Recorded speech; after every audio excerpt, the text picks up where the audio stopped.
किसान साथियों, गेहूं की फसल अभी ग्रोविंग स्टेज पर है और टिलरिंग स्टेज पे है। अगर इस स्टेज पर गेहूं की फसल में सही रूप से खाद और उर्वरक डाला जाए तो आपकी फसल में ज़्यादा से ज़्यादा कल्ले बनेंगे, ज़्यादा से ज़्यादा उत्पादन होगा और ज़्यादा से ज़्यादा गेहूं की बढ़ोतरी होगी और पौधे की बढ़ोतरी होगी। नमस्कार किसान साथियों, मैं प्रेम सिंह चारण राजस्थान के चित्तौड़गढ़ जिले से और आप देख रहे हैं फार्मर द जर्नलिस्ट। किसान साथियों, इस वीडियो में मैं आपको यूरिया के साथ में एक ऐसी खाद का प्रयोग बताऊंगा कि आप यूरिया के साथ में उन खाद का प्रयोग करिए, आपकी फसल में आपको अद्भुत रिजल्ट देखने को मिलेगा तथा उत्पादन में आपको अच्छी वृद्धि देखने को मिलेगी।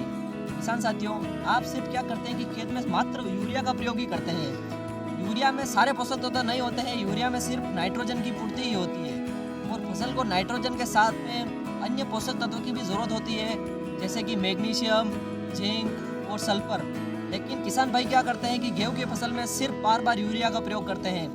यूरिया के प्रयोग से फसल में उतना उत्पादन में वृद्धि नहीं होगी जितना हमें चाहिए, तो हमें जो द्वितीयक पोषक तत्व होते हैं उनकी भी पूर्ति करनी होगी। इस वीडियो में मैं आपको सारी जानकारी दूंगा कि आपको यूरिया के साथ में क्या क्या कौन कौन सी खाद मिलानी है जिससे आपके उत्पादन में वृद्धि होगी। किसान भाइयों, आपको क्या करना है, एक यूरिया का बैग जो आप प्रयोग करते हैं अपनी फसलों में जो 45 किलो का आता है, उस यूरिया को बैग को लेवे और उस यूरिया के बैग में आप 7 से 10 किलो मैग्नीशियम सल्फेट लेवे।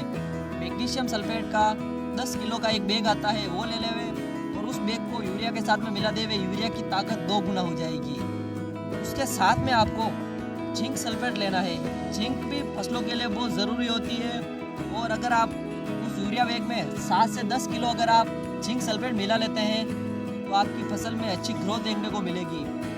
10 किलो जिंक सल्फेट मिला लेवे यूरिया के साथ में, यूरिया के एक बैग के साथ में 10 किलो मैग्नीशियम सल्फेट मिला लेवे तथा उसके साथ में 1 किलो सल्फर मिला लेवे।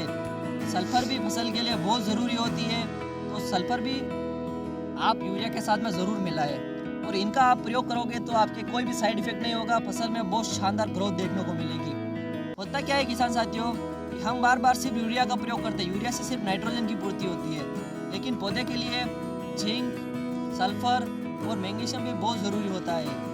मैग्नीशियम पत्तियों के क्लोरोफिल निर्माण के लिए बहुत ज़रूरी होता है। जिस तरह हमारे रक्त में खून के निर्माण के लिए हीमोग्लोबिन बहुत ज़रूरी होता है, उसी तरह पत्तियों में जो क्लोरोफिल होता है उसके निर्माण के लिए मैग्नीशियम बहुत ज़रूरी होता है।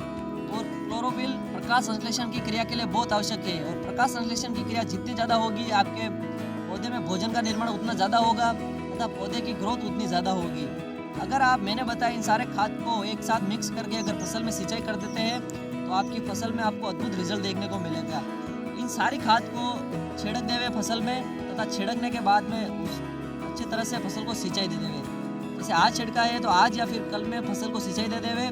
आपको मैं कह रहा हूँ 5 से 7 दिनों के अंदर आपकी फसल में बहुत शानदार ग्रोथ देखने को मिलेगी।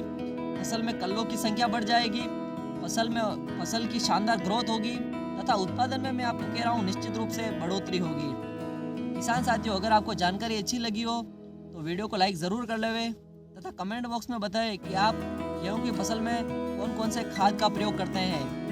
किसान साथियों, खेती से संबंधित ऐसे साइंटिफिक वीडियो के लिए हमारे चैनल को सब्सक्राइब ज़रूर कर लेवे तथा बेल आइकन को ऑन कर देवे ताकि आपको खेती से संबंधित ऐसी जानकारी समय समय पर प्राप्त होती रहे।